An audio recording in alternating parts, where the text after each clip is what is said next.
2023년 11월 17일 오전 5시 14분 긴급 전화번호 112로 7살 리사의 전화가 걸려왔습니다. 그녀는 떨리는 목소리로 낯선 사람이 집에 침입했다고 알렸습니다. 교환원은 리사에게 숨어서 경찰의 도착을 기다리라고 말했습니다. 첫 순찰대가 8분 만에 현장에 도착했습니다. 고급 주택가 소나무 숲에 있는 3층 빌라에서 여러 차례의 자상과 절상을 입은 세 사람의 시신이 발견되었습니다. 34세의 안나 소콜로바는 2층 부부 침실에 누워 있었습니다.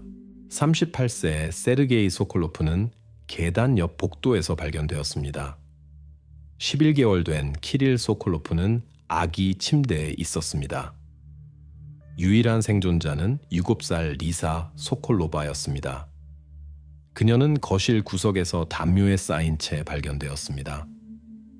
검진 결과 구급대원들은 그녀에게 신체적 상처가 없다는 것을 확인했습니다. 신문에서 그녀는 소리에 깨어나 가면을 쓴 남자를 보고 숨었다고 말했습니다. 소콜로프 가족의 비극은 경험 많은 경찰관들조차 충격에 빠뜨렸습니다.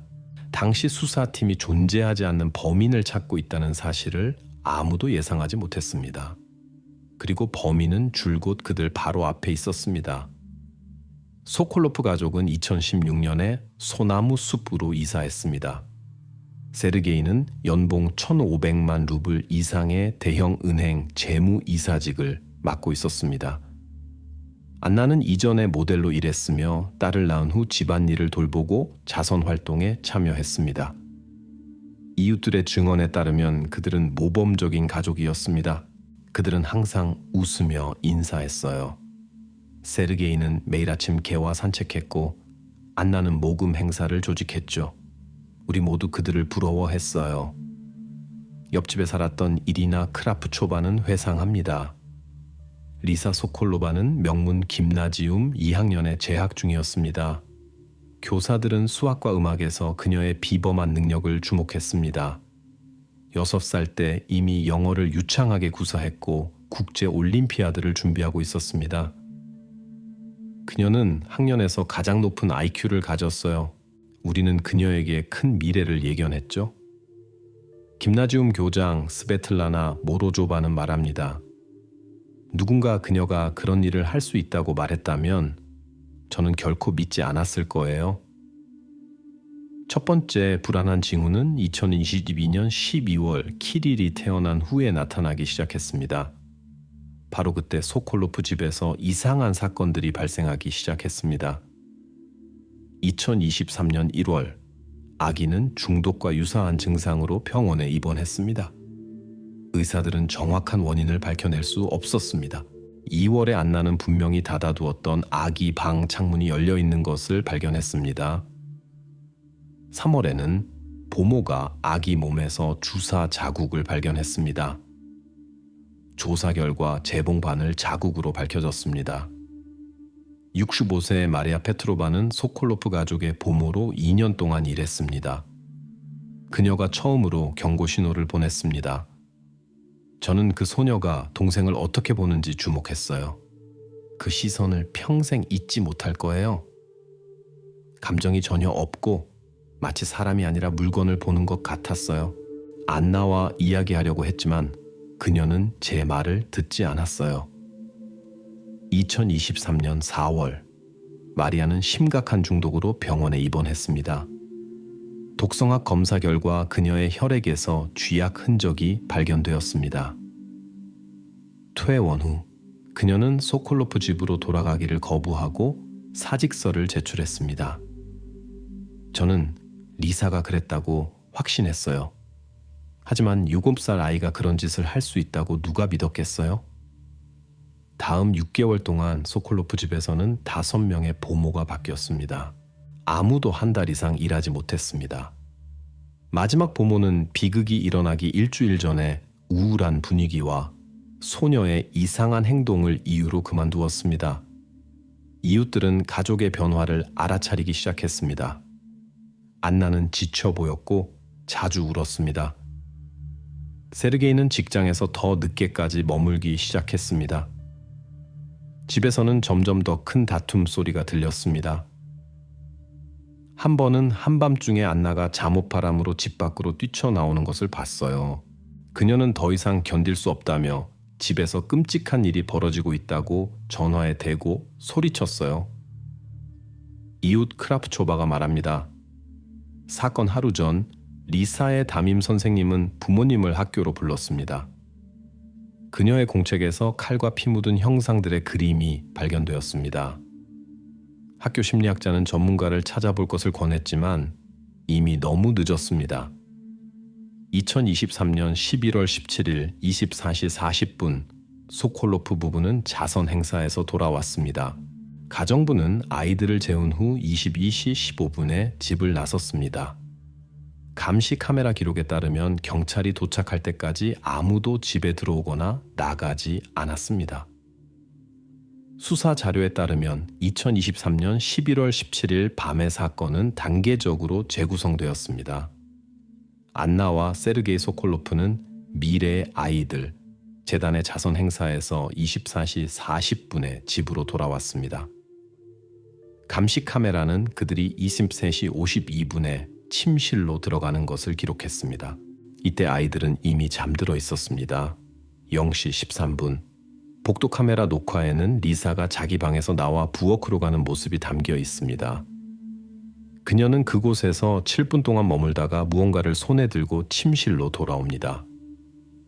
나중에 전문가들은 그것이 15cm 길이의 칼날을 가진 부엌 칼이었다고 확인했습니다. 0시 34분 계단 카메라는 리사가 키릴의 아기 방이 있는 3층으로 올라가는 것을 기록합니다. 방 자체에는 카메라가 없었기 때문에 수사관들은 간접적인 증거와 법의학 검사 결과에 의존해야 했습니다. 키릴 소콜로프는 목과 가슴 부위에 여러 차례의 자상과 절상을 입은 채 아기 침대에서 발견되었습니다. 전문가들은 총 8번의 찔린 상처를 세었습니다. 병리학자 소견에 따르면 사망은 0시 40분경 과다출혈로 인해 발생했습니다. 0시 53분 카메라는 다시 리사가 계단을 내려오는 모습을 포착합니다. 이번에는 그녀의 잠옷에 어두운 얼룩이 보입니다. 범죄 과학자들은 그것이 아기의 피라는 것을 확인했습니다. 이후 사건은 2층 부모 침실에서 벌어졌습니다. 시신의 배치와 상처의 성격으로 보아 안나 소콜로바가 다음 희생자였습니다. 그녀는 주로 목과 상체 부위에 12번의 칼에 찔렸습니다. 그녀의 손에는 방어 상처가 발견되었는데 이는 여성이 자신을 보호하려고 했다는 것을 시사합니다. 안나는 아마도 공격 중에 깨어났을 것입니다. 법의학 보고서에 나와 있습니다. 상처의 성격은 첫 번째 찌르기가 그녀가 등을 대고 누워 있을 때 가해졌고 그 후 그녀는 일어나 앉아 공격자를 막으려 했다는 것을 시사합니다. 검사 결과 안나의 손톱 밑에서 리사의 피부 조각과 그녀의 잠옷실이 발견되었습니다. 이는 모녀 사이에 짧은 싸움이 있었음을 시사했습니다. 안나의 비명소리에 세르게이가 깨어났을 가능성이 높습니다. 카펫 위의 흔적과 벽에 휜 피를 보면 남자는 침대에서 뛰어내려 침실 문으로 달려갔습니다. 그는 등에 칼을 한 번 찔렸고 복도에서 바닥으로 쓰러지면서 더 많은 칼에 찔렸습니다. 세르게이의 몸에서는 총 17개의 상처가 발견되었습니다. 사망은 경동맥을 손상시킨 찌르기로 인해 발생했습니다. 사건 후 리사는 부엌으로 돌아가 칼을 철저히 씻었습니다. 그런 다음 잠옷을 갈아입고 차고의 쓰레기통에 숨겼습니다. 범죄의 과학자들은 바로 그곳에서 이 결정적인 증거를 발견했습니다.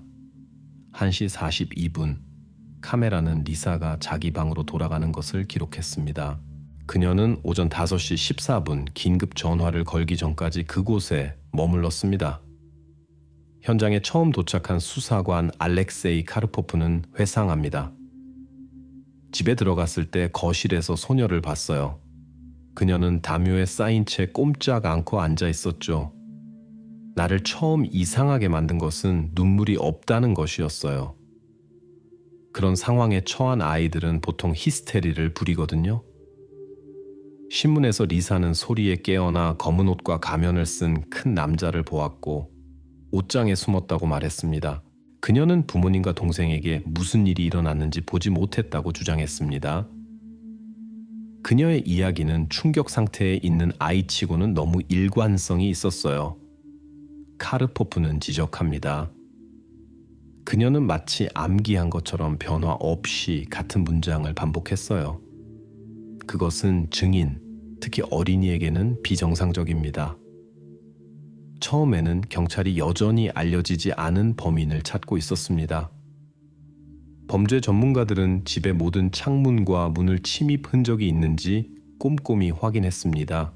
감시 카메라 녹화는 집 안뿐만 아니라 부지 전체 주변에서 조사되었습니다. 낯선 사람이 침입했다는 증거는 발견되지 않았습니다. 수사의 전환점은 사건 발생 3일 후에 찾아왔습니다. 범죄 과학자들은 철저히 세척되어 서랍에 다시 넣어둔 부엌칼에서 세 희생자 모두의 미세한 혈흔을 발견했습니다. 칼자루에서는 리사의 지문이 발견되었습니다. 비극 소식을 들은 전 보모 마리아 페트로바는 즉시 경찰에 연락했습니다. 나는 그들에게 즉시 말했어요. 그 소녀를 확인하라고요. 그녀는 그럴 수 있는 아이예요. 학교에서 리사와 함께 일했던 심리학자 엘레나 볼코바는 리사가 폭력 장면을 그린 그림이 담긴 공책을 수사관들에게 넘겨주었습니다. 지난 몇 달 동안 그녀의 그림은 점점 더 불안해졌어요. 그림에는 종종 피를 연상시키는 붉은 선으로 둘러싸인 아기가 등장했어요. 2023년 12월 6일 2주간의 수사 끝에 수사관들은 리사 소콜로바가 범행을 저질렀다는 결론에 도달했습니다. 나이 때문에 그녀는 형사처벌을 받을 수 없었습니다. 법원 판결에 따라 그녀는 전문 폐쇄 정신병원에 강제 치료를 위해 보내졌습니다. 아동정신과 과장인 베라 카멘스카야 박사는 리사에 대한 포괄적인 검사를 실시했습니다. 우리는 희귀한 형태의 아동 정신병증을 진단했습니다. 그 소녀는 공감 능력이 완전히 결여되어 있으며 자신의 행동에 대해 후회하지 않습니다. 동시에 그녀의 지능은 평균보다 현저히 높아 오랫동안 자신의 진정한 상태를 숨길 수 있었습니다. 치료 세션 동안 리사는 마침내 자신의 범행 동기에 대해 이야기했습니다. 그녀의 말에 따르면 그녀는 동생이 태어난 이후로 이 행동을 계획했습니다. 그들은 그를 더 사랑했어요. 나는 그들이 사라지기를 원했어요. 이 문장은 2024년 1월 15일 세션 기록에 기록되어 있습니다. 리사가 전문 의료시설에 수용된 후 수사관들은 가족사에 대한 조사를 계속했습니다. 수사관들은 겉으로 보이는 행복 뒤에 아무도 눈치채지 못했던 심각한 문제들이 숨겨져 있었다는 것을 발견했습니다. 안나 소콜로바의 개인 서신 분석 결과 그녀는 비극이 일어나기 1년 전부터 딸의 행동에서 불안한 변화를 감지하고 있었습니다. 친구 마리나 클리모바에게 보낸 메시지에서 그녀는 이렇게 썼습니다. 가끔 내 아이가 두려워. 정상이 아니라는 거 알아. 하지만 그녀가 나를 쳐다볼 때면 그녀 안에 공허함이 있는 것 같아. 동료들의 증언에 따르면 세르게이 소콜로프는 지난 몇 달 동안 내성적이고 신경질적이 되었습니다. 그는 회사 행사를 거절하고 종종 일을 집으로 가져갔습니다. 그의 대리인 이고르 파블로프에 따르면 세르게이는 한 번 집에서 이상한 일이 벌어지고 있다고 인정했지만 정확히 무엇인지는 설명하기를 거부했습니다. 리사의 학교 기록 조사 결과 이전에 공개되지 않았던 여러 사건이 밝혀졌습니다. 2022년 9월, 선생님은 리사의 책상에서 종이 냅킨에 쌓인 죽은 새를 발견했습니다. 10월에는 2명의 동급생이 리사가 가위로 위협했다고 불평했습니다. 12월에는 학교 간호사가 리사가 다른 학생의 머리를 책상 모서리에 부딪히게 한 사건을 기록했지만 피해 학생의 부모는 고소하지 않았습니다. 이 사건들 이후 부모는 리사를 2주 동안 학교에 보내지 않았습니다. 세르게이는 행정부의 개인 심리학자와 상담했다고 설명했습니다. 상담에 대한 문서는 기록에서 발견되지 않았습니다. 키릴이 태어난 후 상황은 급격히 악화되었습니다. 아기의 의료 기록에는 생후 첫 6개월 동안 응급실을 6번 방문한 기록이 있습니다. 의사들은 타박상, 배인 상처, 1도 화상을 진단했습니다. 부모는 상처를 가정 내 사고로 설명했습니다. 2023년 2월, 소아과 의사는 아동보호기관에 아동의 상태를 확인해 달라는 요청을 보냈지만 조사 결과 위반 사항은 발견되지 않았습니다. 기술 전문가들이 복구한 집안의 감시 카메라 녹화에는 부모가 보지 않을 때 리사가 동생에게 고통을 가하는 수십 개의 에피소드가 포함되어 있었습니다. 그녀는 바늘로 찌르고 베개로 얼굴을 덮고 이유식에 알 수 없는 물질을 첨가했습니다. 침실 금고에서 발견된 안나의 개인 일기에는 그녀의 커져가는 의심에 대한 기록이 있었습니다. 오늘 LIK의 침대 위에서 가위를 들고 서 있는 것을 잡았어. 그녀는 기념으로 머리카락을 자르고 싶었다고 말했지. 나는 그녀를 믿지 않아. 맙소사, 내가 미쳐가고 있는 걸까? 그래도 내 아이인데 S는 내가 쉬어야 한다고 말해. 일기의 마지막 항목은 사건 발생 이틀 전인 11월 15일에 작성되었습니다. 그녀의 컬렉션을 찾았어. 침대 및 신발 상자 안에. 그 안에는 K의 머리카락 조각, 붉은 것으로 젖은 그의 젖꼭지, 말린 쥐, 그리고 손가락처럼 매듭지어진 실들이 있었어. S에게 보여줬지. 그도 마침내 이해했어. 우리는 월요일에 L을 전문가에게 데려가기로 결정했어. 우리가 너무 늦지 않았기를 바라. 리사의 방을 수색하는 동안 전문가들은 환기구에서 은닉처를 발견했습니다. 그곳에는 사건 발생 3개월 전부터 작성된 행동에 대한 상세한 계획과 그림이 담긴 일기장들이 있었습니다. 기록에는 카메라 위치가 표시된 집의 스케치, 부모와 보모의 이동 경로 도표, 필요한 도구 목록이 포함되어 있었습니다. 2024년 2월에 실시된 정신감정 결과 리색에서 행동장애, 가학적 성향, 공감 능력의 완전한 결여를 포함한 희귀한 형태의 아동 정신병증 징후가 나타났습니다. 카멘스카야 박사는 결론에서 다음과 같이 언급했습니다. 환자는 높은 수준의 조종 행동을 보입니다. 그녀는 자신의 행동과 그 결과를 완전히 인식하고 있음에도 불구하고 의식적으로 정상적인 아이의 이미지를 만듭니다. 치료 세션 동안 리사는 점차 자신의 행동에 대해 솔직하게 이야기하기 시작했습니다. 사건 파일에 포함된 이 세션의 기록에는 충격적인 고백이 담겨 있습니다. 키릴에게 무슨 일이 생겼을 때 엄마가 우는 것을 보는 것이 좋았어요. 엄마는 나도 걱정하는 줄 알았지만 나는 단지 엄마가 얼마나 오랫동안 울지 보고 싶었을 뿐이에요. 부모님과 동생의 죽음에 대해 후회하는지 묻는 질문에 리사는 이렇게 대답했습니다. 아니요. 그들은 나를 방해했어요. 특히 모든 것이 괜찮은 척할 때요. 아무것도 괜찮지 않았어요. 그들은 그냥 그런 척 했을 뿐이에요. 전문가들의 특별한 관심을 끈 것은 리사가 범행을 계획한 방법론이었습니다. 사건에 참여한 아동정신과 의사 알렉세이 모로조프에 따르면 반사회적 성향을 가진 대부분의 아이들은 충동적으로 행동합니다. 리사의 사례는 성인 범죄자 수준의 장기 계획, 은밀함, 조종 능력을 보여주었다는 점에서 독특합니다. 공식 의학 소견서에는 리사 소콜로바가 사회의 높은 위험을 초래하며 지속적인 관찰이 필요한 폐쇄시설에서의 장기 치료가 필요하다고 명시되어 있습니다. 전문가위원회는 리사의 나이와 정신 상태를 고려하여 책임 능력이 없다고 인정했습니다.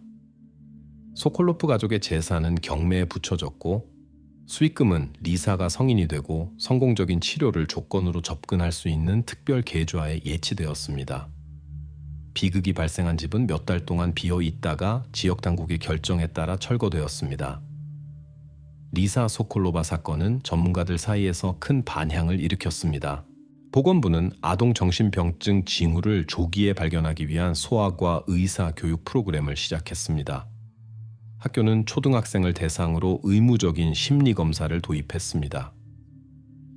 아동보호 서비스는 아동의 이상 행동 보고에 대한 대응 프로토콜을 개정했습니다. 최신 자료에 따르면 리사 소콜로바는 여전히 전문 의료시설에 있습니다. 의사들은 지난 1년 동안 상태가 크게 개선되지 않았다고 지적합니다. 그녀는 여전히 거리를 두고 감정을 거의 드러내지 않으며 직원 및 다른 환자들을 계속 조종합니다. 회복 전망은 전문가들에 의해 극도로 조심스럽게 평가됩니다. 2020년 9월 14일 22시 47분 28세의 사이버 보안 IT 전문가인 맥심 레비는 시카고 교외에 위치한 우드랜즈 주거 단지 내 자신의 새 아파트에서 무선 네트워크를 설정하고 있었다. 일반적인 기술 절차여야 할 것이 쿡 카운티 역사상 가장 충격적인 수사 중 하나의 시작으로 변했다. 단지 네트워크 내에 보호되지 않은 접근 지점을 확인하고 있었어요. 취약점 평가를 위한 표준 절차죠. 레비는 회상한다. 스캔을 시작하자 프로그램이 보호되지 않은 여러 IP 주소를 발견했습니다. 그 중에는 감시 카메라도 있었죠. 기업 고객을 위한 원격 사이버 보안 컨설턴트로 일하던 레비는 조용한 환경과 재택근무 가능성에 이끌려 우드랜즈로 이사 온 지 한 달밖에 되지 않았다. 그는 이웃과 거의 교류하지 않고 자신의 프로젝트에 집중하는 것을 선호했다. 우드랜즈는 중상류층을 위한 명망 있는 주거지로 자리매김했다. 방 2개짜리 아파트는 월 3,200달러부터 시작했다. 이 단지는 성공한 전문가, 부부, 그리고 안전과 사생활을 중시하는 사람들을 끌어들였다. 레비는 호기심에 보호되지 않은 네트워크에 접속하여 현관이나 주차장 카메라를 볼 것으로 예상했다. 대신 그의 컴퓨터에는 누군가의 아파트에서 나오는 4개의 비디오 스트림이 표시되었다. 가장 먼저 본 것은 하얀 벽에 텅 빈 방이었습니다. 미니멀리스트 가구, 침대 하나, 테이블 하나, 의자 하나, 개인 물품, 장난감, 책, 포스터는 전혀 없었어요. 그러더니 화면에 아이가 나타났습니다. 화면에는 9살에서 10살 정도로 보이는 마른 체형에 짧게 깎은 머리를 한 소년이 있었다. 그는 침대 가장자리에 앉아 정면을 응시하며 거의 움직이지 않았다. 다른 전송창에는 같은 방이 다른 각도에서 보였다. 그는 너무 움직이지 않고 앉아 있었어요. 그게 즉시 이상하게 보였죠. 레비는 말한다. 보통 아이들은 그렇게 앉아 있지 않아요. 마치 프로그램된 것 같았어요. 몇 분간 관찰한 후 레비는 한 여자가 방으로 들어오는 것을 보았다. 그녀는 잘 차려입고 머리를 단정하게 묶었다. 여자는 소년에게 다가가 물 한 잔과 알약 2개를 주고 그가 삼키는 것을 확인한 다음 창문의 잠금 장치를 꼼꼼히 확인하고 문을 닫고 나갔다. 자물쇠가 잠기는 소리가 선명하게 들렸다. 그 순간 뭔가 잘못되었다는 것을 깨달았습니다. 그녀는 제 계단 이웃인 엘리자베스 클라크였어요. 몇 번 본 적이 있는데 항상 미소를 지으며 인사했죠. 그리고 지역학교 학부모 회의에서 그녀는 올해의 교사로 소개되었어요. 이전에 엘리자베스와 마주쳤을 때 레비는 어떤 의심도 품지 않았다. 41세의 여성은 명문사립 초등학교 교사로 일했으며 교육 이니셔티브 및 자선 행사와 관련하여 지역 신문에 자주 언급되었다. 그날 저녁 레비는 엘리자베스의 소셜미디어를 확인했다. 그녀의 인스타그램 프로필은 행복한 가족 사진으로 가득했다. 그녀, 남편 로버트, 그리고 12살짜리 입양딸 미아. 같은 날짜의 마지막 게시물에는 학교 콘서트에서 엘리자베스와 미아가 찍은 사진과 함께 내 재능이 있는 딸이 너무 자랑스러워. 축복받은 엄마 라는 캡션이 있었다. 어디에도 소년에 대한 언급은 없었어요. 단 한 장의 사진도, 2번째 아이에 대한 말도 없었죠. 레비는 말한다. 그들은 정기적으로 가족 생활의 세부 사항을 게시했는데도 말이에요. 가족 식사, 여행, 미아의 학교 행사 등 윤리적 딜레마에 직면한 레비는 경보를 울리기 전에 관찰을 계속하기로 결정했다. 다음 48시간 동안 그는 클라크 부부의 아파트에서 일어나는 일들을 기록했다. 소녀는 창문에 두꺼운 커튼이 쳐진 격리된 방에 갇혀 있었다. 매일 아침 7시에 엘리자베스나 로버트가 아침 식사를 가져왔다. 항상 같은 죽과 물 한 잔. 8시 30분에는 아이에게 알약을 주었다. 9시부터 12시까지 소녀는 카메라 감시 아래 책상에서 교과서로 공부했다. 12시 30분에는 점심 식사와 또 다른 알약. 그런 다음 3시간 더 공부하고 18시에 저녁 식사, 20시에 마지막 알약, 그리고 이듬해 1시에 취침. 그의 삶은 절대적으로 통제되었습니다. 어떤 일탈도 자발성도 없었어요. 소녀는 로봇처럼 움직이며 지시를 수행했습니다. 그는 결코 웃거나 울지 않았고 감정을 거의 드러내지 않았습니다. 레빈에게 특히 불안했던 것은 클라크 가족의 이중 생활 발견이었다. 미아가 아파트 안을 자유롭게 돌아다니고 산책하고 학교에 가고 가족 활동에 참여하는 동안 소녀는 완전히 고립되어 있었다. 가장 충격적인 순간은 금요일 저녁, 로버트, 엘리자베스, 미아 온 가족이 거실에 모여 가족 식사를 하는 동안 소년에게는 방으로 음식을 가져다 주고 빈 접시를 즉시 치워가는 모습이었다. 메이치 미아는 이 아이의 존재조차 모르는 것 같았습니다.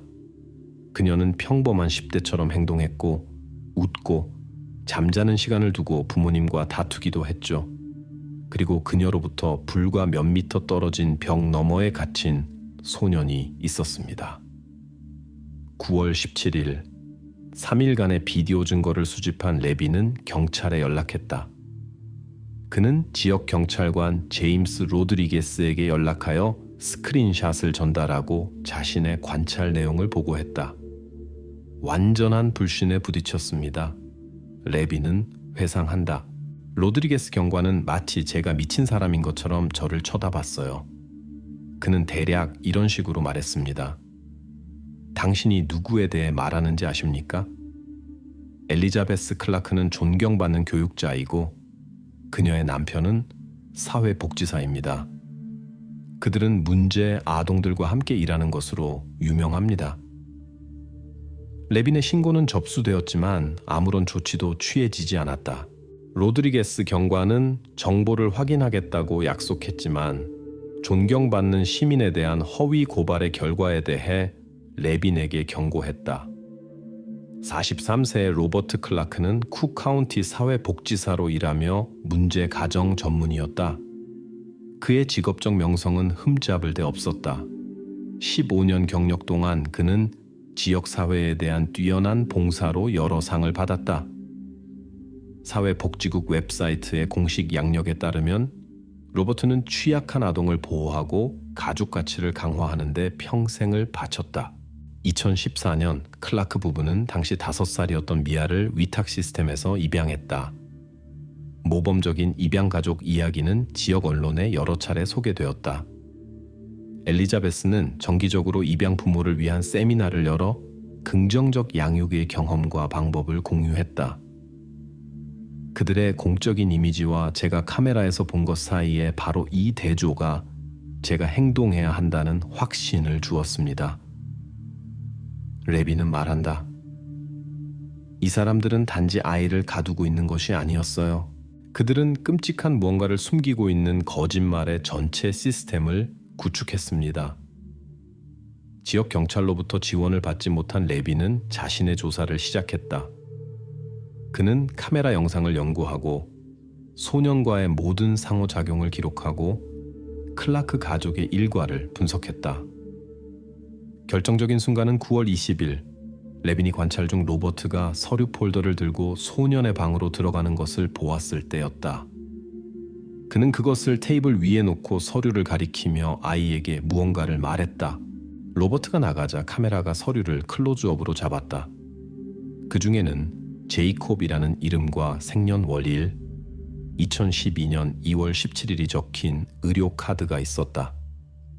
레비는 즉시 제이콥이라는 이름의 실종 아동에 대한 정보를 검색하기 시작했다. 수십 건의 사례 중 하나가 그의 주의를 끌었다. 2015년 3월 4일 시카고에서 약 80km 떨어진 인디아애나주 게리에서 3살짜리 제이콥 밀러가 실종 신고되었다. 실종된 제이콥 밀러의 사진을 봤을 때 숨이 멎었습니다. 나이 차이를 고려하더라도 유사성은 명백했습니다. 같은 눈, 같은 얼굴 형태. 그리고 가장 중요한 것은 소년이 사라졌을 당시 로버트 클라크가 게리에서 일했다는 것입니다. 제이콥 밀러 실종 사건에는 소년이 24세의 마약 문제가 있는 미혼모 아만다 밀러와 함께 살던 집에서 사라졌다고 명시되어 있었다. 경찰 보고서에는 사회복지국이 부적절한 아동 양육에 대한 불만으로 여러 차례 가정을 방문했다고 나와 있었다. 주요 용의자는 가정폭력으로 복역 중인 제이콥의 생부였지만 가정을 방문한 사회복지사의 이름은 공개 보고서에 언급되지 않았다. 범죄의 가능한 규모를 깨달은 레비는 전문가의 도움이 필요하다는 것을 이해했다. 그는 부패와 아동 대상 범죄에 대한 보도로 유명한 시카고 트리뷴의 탐사 저널리스트 제시카 라미레즈에게 연락했다. 맥심이라는 이 남자가 비디오 영상이 가득한 USB 스틱을 들고 내게 왔을 때 처음에는 회의적이었습니다. 라미레즈는 말한다. 우리는 끊임없이 음모론과 비밀 범죄에 대한 제보를 받습니다.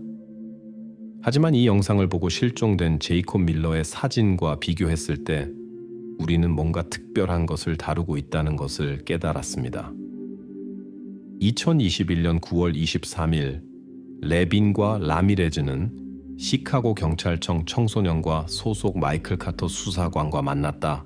22년 경력의 51세 베테랑 경찰인 카터는 레빈이 수집한 자료를 주에 깊게 연구했다. 이 비디오들을 보면서 머리카락이 곤두서는 것을 느꼈던 기억이 납니다. 카터 수사관은 말한다. 이것은 단순한 아동 학대 사건이 아니었습니다. 이것은 직업상 아이들을 보호해야 할 사람들이 실행한 완전히 계획된 고립과 통제 시스템이었습니다. 그리고 가장 무서운 것은 그들은 진심으로 자신들이 옳은 일을 하고 있다고 믿는 것처럼 보였다는 것입니다. 카터 수사관과의 만남 이후 수사는 새로운 단계로 접어들었다. 합법적인 수색 영장을 받기 위해서는 추가 증거가 필요했고 카터는 클라크 부부의 아파트에 대한 합법적인 감시를 승인하기로 결정했다. 우리는 복잡한 법적 상황에 처해 있었습니다. 카터 수사관은 설명한다. 레빈의 초기 증거는 불법적인 방법으로 얻어졌으며 법정에서 사용될 수 없었습니다. 하지만 그것은 공식적인 수사를 시작할 충분한 의심의 근거를 제공했습니다. 2021년 9월 25일 경찰은 클라크 부부의 집에 은밀한 감시 장비를 설치했다.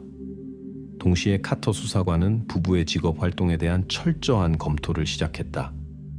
사회복지국 기록에 따르면 로버트 클라크는 실제로 2012년부터 2015년까지 인디애나주 게리에서 근무했다. 그의 업무에는 약물 중독 부모가 있는 경우를 포함하여 문제 가정을 감독하는 것이 포함되었다. 그는 제이콥 밀러가 실종된 지 불과 한 달 후인 2015년 4월에 시카고로 정은되었다. 이것이 첫 번째 심각한 신호였습니다. 카터는 말한다. 아이의 실종과 로버트의 직장 이동 시기가 너무 편리하게 일치했습니다. 게리에서 밀러 가족 사건을 누가 담당했는지 확인했을 때 마지막 기록이 바로 로버트 클라크에 의해 작성되었다는 것이 밝혀졌습니다. 수사에 합류한 저널리스트 제시카 라미레즈는 실종된 소년의 어머니를 만나기 위해 게리로 갔다. 이제 30세 여성인 아만다 밀러는 약물 중독 재활을 마쳤고 5년 동안 중독지원센터에서 상담사로 일하고 있었다. 아만다를 보았을 때 경찰 보고서의 사진과 비교하여 그녀가 얼마나 변했는지 놀랐습니다. 라미레즈는 말한다. 내 앞에는 매일 인터넷에서 실종된 아들에 대한 정보를 검색하는 침착하고 진지한 여성이 서 있었습니다. 아만다 밀러는 로버트 클라크가 자신의 사회복지사였으며 제이콥이 실종되기 전 해에 한 달에 2~3번 그녀의 집을 방문했다고 확인했다.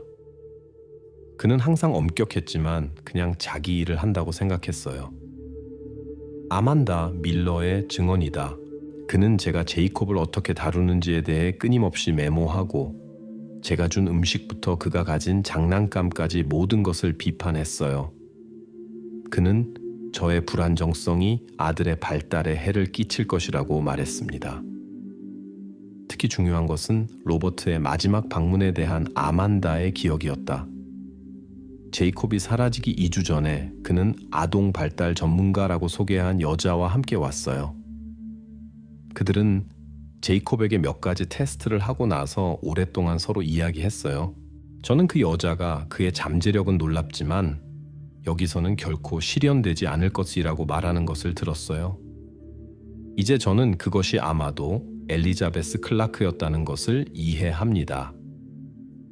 2015년 3월 4일자 제이콥 실종에 대한 경찰 보고서에는 아이가 밤에 침대에서 사라졌다고 나와 있었다.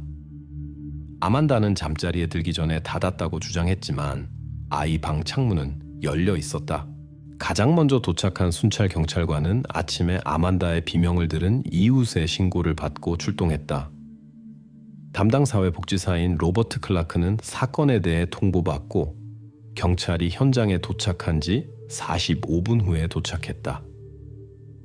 새로운 데이터에 비추어 볼 때 이것은 수사를 조작하기에 이상적인 위치로 보입니다. 카터 수사관은 지적한다. 클라크는 처음부터 사건 파일에 접근할 수 있었고 수사를 자신이 원하는 방향으로 유도할 수 있었습니다. 주요 용의는 가정폭력 전과가 있는 제이콥의 생부 에릭 피터슨에게 쏠렸다. 그러나 피터슨은 확실한 알리바이가 있었다. 실종 당일 밤 그는 게리에서 120마일 떨어진 곳에 있었고 이는 카메라 기록과 증언으로 확인되었다. 과거 조사와 병행하여 카터 수사관 팀은 현재 상황에 대한 관찰을 계속했다. 9월 28일 기술자들은 클라크 부부의 아파트에서 나는 소리를 녹음할 수 있는 지향성 마이크를 설치했다. 녹음 내용은 의혹을 확인시켜 주었다. 아파트에는 실제로 이웃이나 방문객이 보지 못한 아이가 있었다. 우리는 기계적으로 텍스트를 반복하는 낮은 아이 목소리를 들었습니다. 기술 전문가 데이비드 첸은 증언한다. 그것은 평범한 아이의 말이 아니라 마치 암기한 것처럼 단조로운 반복이었습니다. 그리고 실수를 할 때 그를 교정하는 어른의 목소리, 여성의 목소리도 들렸습니다. 9월 29일 열화상 촬영 결과 평면 도상 창고여야 할 방에 작은 체구의 사람이 있다는 것이 확인되었다. 분석 결과 이 사람의 신체적 매개 변수는 구보, 심세, 아동에 해당했다. 맥심 레비는 계속해서 감시 카메라 활동을 기록하며 소년의 삶의 세부 사항과 클라크 부부와의 상호작용에 집중했다. 가장 불안했던 것은 그들이 그를 어떻게 대했는지였습니다. 레비는 말한다. 일반적인 의미의 잔인함은 없었어요. 그들은 그를 때리거나 소리치지 않았습니다. 대신 절대적인 감정적 냉담함이 있었습니다. 그들은 그를 실험 대상처럼 다루었습니다. 기록에 따르면 소년은 하루 최대 8시간을 교과서와 워크북으로 보냈다. 엘리자베스는 정기적으로 그의 작업을 확인하고 빨간 펜으로 오류를 표시했다. 정답은 추가 음식 포르치아이나 30분의 자유시간으로 보상받았는데 아이는 보통 블라인드가 내려진 창가에 움직이지 않고 앉아 시간을 보냈다. 조사 결과 엄격한 약물 통제 체제가 밝혀졌다. 하루 3번 소년은 알약을 받았는데 포장으로 판단하건대 과잉 행동 및 우울증 치료에 사용되는 리탈린과 졸로프트를 포함한 강력한 향정신성 약물이었다. 이러한 약물은 심각한 의학적 적응증 없이는 아동에게 처방되지 않습니다. 조사를 자문한 아동정신과 의사 니나 코왈스키 박사는 설명한다. 특히 우려스러운 것은 어떠한 의학적 감독도 없었다는 점입니다. 기록에 따르면 복용량은 전문가와의 상담 없이 엘리자베스의 재량에 따라 변경되었습니다. 2021년 10월 1일 로버트 클라크의 교대 근무 중에 카터 수사관은 우드랜즈 단지 주차장 경비원으로부터 중요한 정보를 얻을 수 있었다. 마누엘 가르시아는 단지 개장 이후 근무했으며 모든 주민을 알고 있었다. 가르시아 씨는 클라크 부부가 제이콥 밀러가 실종된 지 불과 2달 후인 2015년 5월에 단지로 이사 왔다고 말했습니다. 카터는 언급한다. 하지만 정말 우리의 주의를 끈 것은 가구 운반 트럭에 대한 그의 기억이었습니다. 가르시아는 작업자들이 일반적인 가구 외에 클라크 부부의 아파트로 커다란 나무 상자를 옮겼는데 로버트는 그것을 가정 실험실 장비라고 불렀다고 기억했습니다. 제시카 라미레즈는 클라크 부부의 이전 거주지 인디아애나주 발파라이소라는 작은 마을에서 이전 이웃들과 인터뷰를 진행했다. 가족은 2015년 3월부터 5월까지 단 2달 동안 외딴 지역의 임대주택에서 살았다. 그들은 거리를 두었습니다. 길 건너편에 살았던 마사 젠킨스는 증언한다. 여자아이를 몇 번 봤는데 뒷마당에서 놀고 있었어요. 하지만 제가 손주들과 놀고 싶냐고 물었을 때 엘리자베스는 즉시 그녀를 집 안으로 데려갔습니다. 그 후 그들은 울타리에 추가적인 가림막을 설치했습니다. 10월 5일 인근 약국의 감시 카메라 녹화 기록 발견으로 수사의 돌파구가 열렸다. 엘리자베스 클라크는 정기적으로 2주마다 소년에게 주어진 것과 동일한 약물을 구입했다. 처방전은 토마스 존슨이라는 이름으로 발급되었는데 이 환자는 보험회사 데이터베이스에 존재하지 않는 것으로 밝혀졌다. 이것은 우리에게 불법 활동의 첫 번째 직접적인 증거를 제공했습니다. 카터 수사관은 말한다. 위조 처방전 사용은 연방 범죄이며 이를 통해 우리는 수색 영장을 받을 수 있었습니다. 중요한 발견은 엘리자베스 클라크의 학술 활동이었다. 교사로서의 일 외에도 그녀는 이 밀턴이라는 가명으로 잘 알려지지 않은 교육저널에 기사를 발표했다. 라미레즈가 발견한 이 기사들은 아동 양육에 대한 급진적인 견해를 제시했다. 순수 양육, 사회적 오염으로부터의 해방, 2016년이라는 기사에서 저자는 주장했다. 전통적인 양육 방법은 끊임없는 외부 영향으로 인해 실패할 운명이다. 아동의 정보적, 사회적, 정서적 환경에 대한 완전한 통제만이 진정으로 건강한 성격을 만들 수 있다.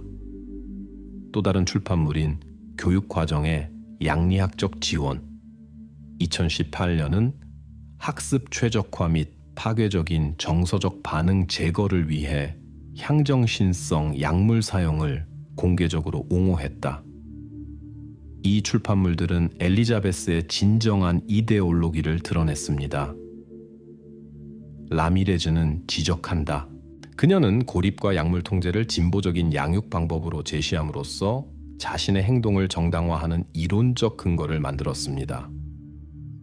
엘리자베스의 학술 텍스트와 카메라에서 관찰된 체제를 비교한 결과 놀라운 유사성이 드러났다. 그녀는 문자 그대로 자신의 이론적 개념을 납치된 아이에게 적용하고 있었다. 조사 결과 특히 불안한 측면이 밝혀졌다. 클라크 가족은 사회적 의미뿐만 아니라 물리적 의미에서도 이중 생활을 하고 있었다. 그들의 아파트는 비정상적인 구조를 가지고 있었다. 우연한 방문객으로부터 조심스럽게 숨겨진 비밀방이 있었다. 단지의 건축 도면을 연구한 결과 클라크 부부의 아파트에는 약 9제곱미터 크기의 창고가 있어야 한다는 것을 알았습니다. 조사에 참여한 부동산 전문가 알리샤 그린은 설명한다. 하지만 실제로는 그들은 이 공간을 방음 시설을 갖춘 완전한 방으로 개조했습니다. 입구는 로버트의 서재에 있는 책장으로 위장되어 있었습니다. 10월 8일 충분한 증거가 수집된 후 카터 수사관은 클라크 부부의 아파트 수색을 위한 작전팀을 구성했다. 작전은 관찰에 따르면 온 가족이 집에 있을 저녁 시간으로 계획되었다. 우리는 어떤 시나리오에도 대비했습니다. 카터는 회상한다. 하지만 가장 우려했던 것은 아이의 심리 상태였습니다. 7년간의 고립과 조작 끝에 소녀는 외부 세계와의 접촉으로 심각한 트라우마를 겪을 수 있었습니다. 동시에 맥심 레비는 카메라를 통해 관찰을 계속하며 로버트 클라크의 행동에 불안한 변화를 감지했다. 10월 7일 저녁, 녹화 영상을 검토하던 중 그는 로버트가 서류 폴더를 들고 소년의 방으로 들어가는 것을 보았다. 20분 동안 그는 아이에게 무언가를 설명하고 서류를 가리키고 그런 다음 주머니에서 USB 스틱과 유사한 작은 물건을 꺼냈다. 이미지를 확대했을 때 그것이 전자 자동차 열쇠라는 것을 알았습니다. 레비는 말한다. 로버트는 소년에게 지도에서 어떤 경로를 보여주고 있었습니다. 저는 즉시 카터 수사관에게 연락했습니다. 클라크 부부가 수사를 눈치채고 아이를 옮길 계획을 세우고 있을 것을 우려한 경찰은 작전을 서둘렀다. 2021년 10월 8일 저녁 19시 42분 작전팀은 수색 영장을 가지고 클라크 부부의 아파트에 진입했다. 2020년 10월 8일 19시 42분 마이클 카터 수사관이 이끄는 작전팀은 우드랜즈 주거 단지에 있는 클라크 부부의 아파트에 진입했다. 작전은 집에 아이들이 있다는 점을 고려하여 최대한의 주의를 기울여 수행되었다. 우리는 법에서 요구하는 대로 노크하고 신분을 밝혔습니다. 카터 수사관은 회상한다. 로버트 클라크는 문을 열었고 제가 수색 영장을 보여주었을 때조차 완전히 침착해 보였습니다. 그는 당신들은 실수를 하고 있지만 우리는 법에 협조하겠다고 말했습니다. 거실에는 엘리자베스와 미아 클라크가 있었다. 12살짜리 소녀는 겁에 질리고 혼란스러워 보였다. 경찰관 중 한 명이 그녀를 옆으로 데려갔고 다른 경찰관들은 수색을 시작했다. 엘리자베스는 얼음 같은 침착함을 유지했습니다. 작전에 참여했던 줄리아 로드리게스 경관은 말한다. 그녀는 우리가 빈손으로 돌아갈 것이라고 예상하는 것 같았습니다. 심지어 우리에게 커피를 권하기도 했습니다. 초현실적인 순간이었습니다. 수색은 로버트의 서재에 집중되었는데 아파트 평면도에 따르면 숨겨진 방의 입구가 있어야 할 곳이었다. 심리학과 교육학에 관한 전문 서적으로 가득 찬 커다란 책장이 벽 전체를 차지하고 있었다. 눈에 보이는 메커니즘이나 손잡이는 없었다. 우연히 행동 심리학의 기초라는 책의 책등을 눌렀더니 책장의 일부가 옆으로 밀려났습니다. 에드워드 머피 경관은 말한다. 영화에서나 나올 법한 진짜 비밀 통로였습니다. 그 너머에는 잠긴 문으로 이어지는 짧은 복도가 나타났습니다. 로버트 클라크는 비밀 방이 발견된 것을 보자 갑자기 태도를 바꿨다. 당신들은 당신들이 뭘 하는지 모릅니다. 우리는 그를 구했습니다. 우리는 이상적인 환경을 만들었습니다.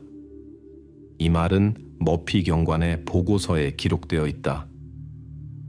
방문은 2개의 자물쇠로 잠겨 있었다. 로버트가 열쇠를 건네기를 거부하자 경찰관들은 문을 부술 수밖에 없었다. 약 9제곱미터 크기의 방, 유일한 창문에 짙은 커튼이 쳐진 곳에서 그들은 깔끔하게 정리된 침대 가장자리에 앉아있는 소년을 발견했다. 그는 겁먹거나 놀란 것 같지 않았습니다. 카토 수사관은 증언한다. 그는 마치 우리가 실험의 일부인 것처럼 호기심 어린 눈으로 우리를 쳐다봤습니다. 제가 제 자신을 소개하고 돕기 위해 왔다고 말했을 때 그는 새 선생님들이신가요? 라고 물었습니다. 소녀는 깨끗한 흰색 티셔츠와 회색 바지를 입고 있었다. 신체적으로는 잘 보살핌을 받은 것처럼 보였지만 나이에 비해 눈에 띄게 말랐다. 방 안은 완벽한 질서가 유지되고 있었다. 교과서는 책상 위에 깔끔하게 쌓여 있고 공책은 가장자리에 맞춰져 있으며 침대는 완벽하게 정리되어 있었다. 벽에는 유일한 장식, 일과표와 완료된 작업에 대한 표시가 있는 표이 걸려 있었다. 현장에서 구급대원 레이첼 고든이 작성한 의료 보고서에 따르면 소녀는 신체적 학대나 부상의 명백한 징후를 보이지 않았지만 심리적 트라우마와 시설 수용 증후군의 모든 징후를 보였다. 그의 말은 기계적이었고 주로 학습 용어와 형식적인 구문으로 구성된 제한된 어휘를 사용했다. 제가 그의 이름을 물었을 때 그는 대상 J177이라고 대답했습니다. 카터는 말한다. 몇 번의 시도 끝에 그는 때때로 그들은 저를 제이콥이라고 불러요라고 말했습니다. 소녀는 즉시 사회복지국의 보호 아래 넘겨졌고 종합검사를 위해 시카고 아동병원으로 이송되었다. 다음날 실시된 DNA 검사 결과 그가 실제로 2015년 3월 4일에 실종된 제이콥 밀러임이 확인되었다. 로버트와 엘리자베스 클라크는 아동 납치, 불법 감금, 아동 학대, 의료 처방 전 위조 혐의로 체포되었다.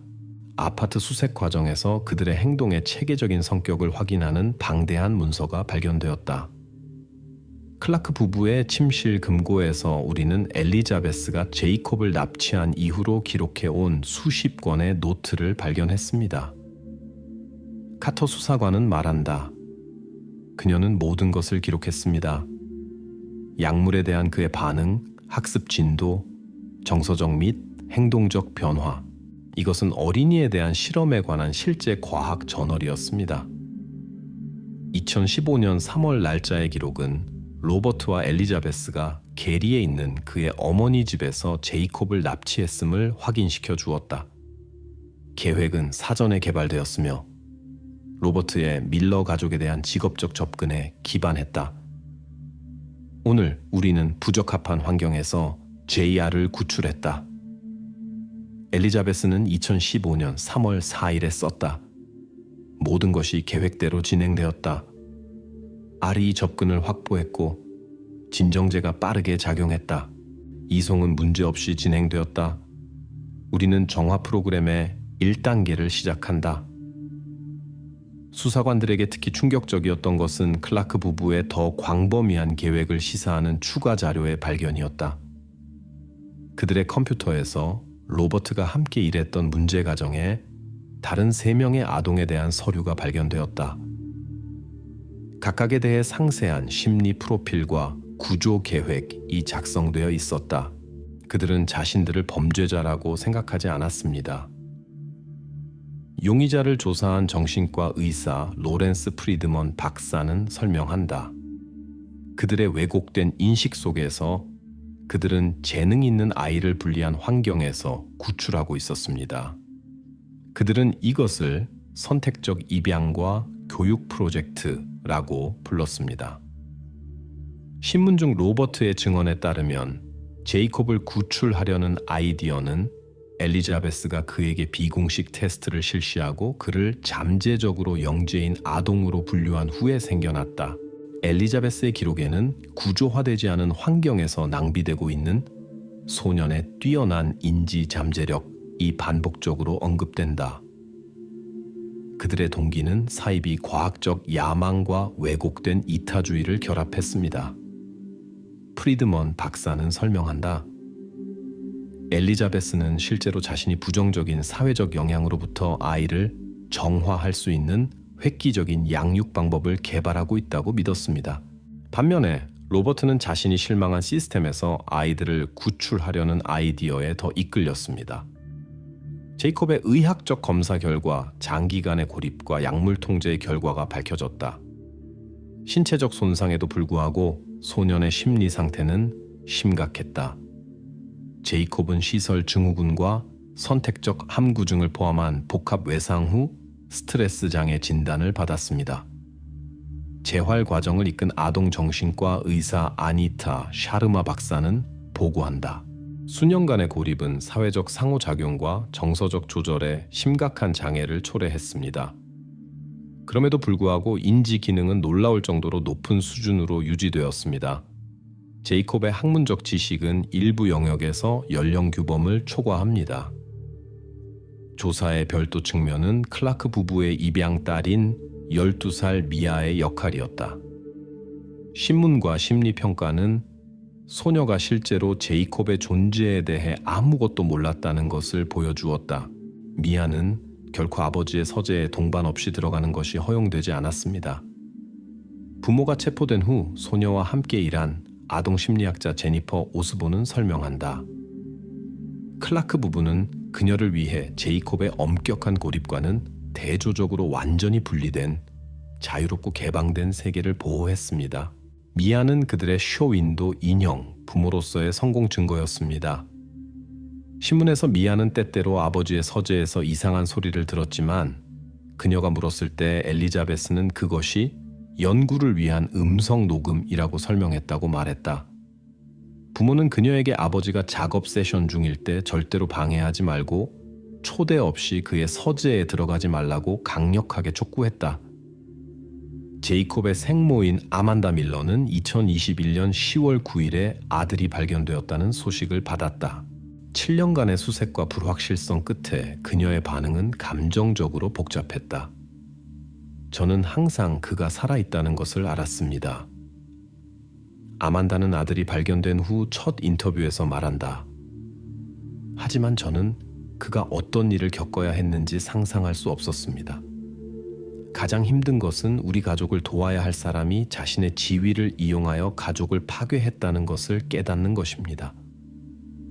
어머니와 아들의 재회는 심리학자들이 두 사람 모두 만남을 준비시킨 후 10월 15일에 이루어졌다. 과정은 어려웠다. 제이콥은 어머니를 기억하지 못했고 처음에는 그녀에게 조심스럽게 반응했다. 엘리자베스는 소년에게 그의 생모가 죽었다고 믿게 만들었습니다. 샤르마 박사는 설명한다. 그에게 아만다와의 만남은 사실상 새로운 사람을 만나는 것이었습니다. 첫 접촉을 설정하는데 여러 번의 세션이 필요했습니다. 로버트와 엘리자베스 클라크에 대한 재판은 2022년 1월 18일에 시작되었다. 재판은 전국 언론과 아동 보호 전문가들의 관심을 끌었다. 부부는 15개의 혐의 중 어느 것에도 유죄를 인정하지 않았으며 아이의 이익을 위해 행동했다고 주장했다. 시스템은 끊임없이 아이들을 실망시킵니다. 엘리자베스 클라크는 법정 연설에서 선언했다. 우리는 제이콥에게 그의 친모나 국가가 줄 수 없는 것, 구조화된 발달, 혼란으로부터의 보호, 교육에 대한 집중을 주었습니다. 네, 우리는 극단적인 조치를 취했지만 시스템이 우리에게 선택의 여지를 남기지 않았기 때문입니다. 변호는 피고인들의 정신장애, 법의학적 이타주의와 자신들의 행동의 정당성에 대한 병적인 확신, 주장에 기반했다. 그러나 검찰은 범죄의 고의성과 계획성에 대한 방대한 증거를 제시했다. 2022년 4월 12일 배심원단은 클라크 부부에게 모든 혐의에 대해 유죄 판결을 내렸다. 5월 27일 리처드 콜리 판사는 각각에게 첫 75년 동안 가석방 가능성 없이 25년의 징역형을 선고했다. 이 범죄는 특히 심각합니다. 왜냐하면 당신들은 취약한 가정에 대한 전문 지식과 접근성을 범행에 이용했기 때문입니다. 콜리 판사는 판결 선고 시 설명했다.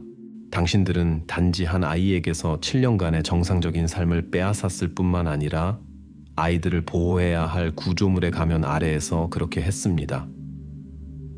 재판 종료 후 제이콥과 아만다 밀러는 새로운 이름으로 비밀 장소로 이사했다. 재활 프로그램에 참여하는 전문가들의 드문 보고에 따르면 제이콥은 느리지만 꾸준한 진전을 보이고 있다. 이러한 트라우마 후 회복 과정은 수년이 걸리지만 제이콥은 정상적인 삶을 살 모든 기회를 가지고 있습니다. 샤르마 박사는 보고한다. 그의 지적 능력은 실제로 높으며 이제 건강한 사회 환경을 제공받으면서 이러한 능력은 실험의 결과가 아닌 자연스러운 발달로서 완전히 펼쳐질 수 있습니다. 우연한 발견이 제이콥의 구조로 이어진 맥심 레비는 2022년에 아동 보호를 위한 윤리적 기술 솔루션 개발에 전념하는 비영리 단체 디지털 증인을 설립했다. 이 이야기는 제 삶을 바꿨습니다. 레비는 말한다. 저는 기술이 사생활 침해의 도구일 뿐만 아니라 가장 취약한 사람들을 보호하는 수단이 될 수도 있다는 것을 이해했습니다. 오늘날 우리 조직은 합법적인 사생활 권리를 침해하지 않으면서 유사한 사례를 예방하는 데 도움이 되는 시스템 개발에 노력하고 있습니다. 제이콥 밀러 사건은 아동 보호 시스템의 프로토콜에 대한 심각한 재검토로 이어졌다. 2023년에는 사회복지사 검증 및 위험 아동 정기 모니터링에 대한 새로운 기준을 설정하는 제이콥법이 통과되었다. 이 사건의 가장 불안한 측면은 아이가 말 그대로 사회에 보이지 않게 된 것이 얼마나 쉬웠는지입니다. 새로운 법의 저자 중 한 명인 리사 몽고메리 상원 의원은 논평한다. 제이콥은 7년 동안 인구 밀도가 높은 주거단지의 아파트에 있었고 아무도 시스템에서 그의 부재를 알아차리지 못했습니다. 이것은 우리가 수정해야 할 시스템 실패입니다. 판결 선고 후 실시된 클라크 부부의 정신감정 결과 자기애성 성격장애, 편집증, 그리고 소위 구원자 증후군의 복잡한 조합이 밝혀졌다. 전문가들의 의견에 따르면 그들의 사례는 전문 지식을 급진적인 신념 및 개인적인 심리적 문제와 결합하는 사람들로부터 발생하는 위험을 보여준다. 특히 불안한 것은 그러한 성격들이 종종 돌봄 및 통제와 관련된 직업을 선택한다는 것입니다. 범죄 심리학자 레이먼드 풀러는 지적한다. 그들은 수년 동안 시스템 내에서 일하면서 자신들의 왜곡된 도움 비전을 실현하기 위해 자신의 지위를 이용할 수 있습니다. 제이콥 밀러 이야기는 현대 미국 범죄사에서 아동에 대한 장기적인 심리 실험에 가장 잘 기록된 사례 중 하나로 남아있다. 그의 사건은 이제 아동 심리학, 범죄학, 사회복지, 윤리교육 과정에서 시스템적 실패와 개인적 병리가 어떻게 보이지 않는 아이를 알아차리지 못하는 사회의 눈앞에서 펼쳐지는 비극으로 이어질 수 있는지 보여주는 사례로 연구되고 있다.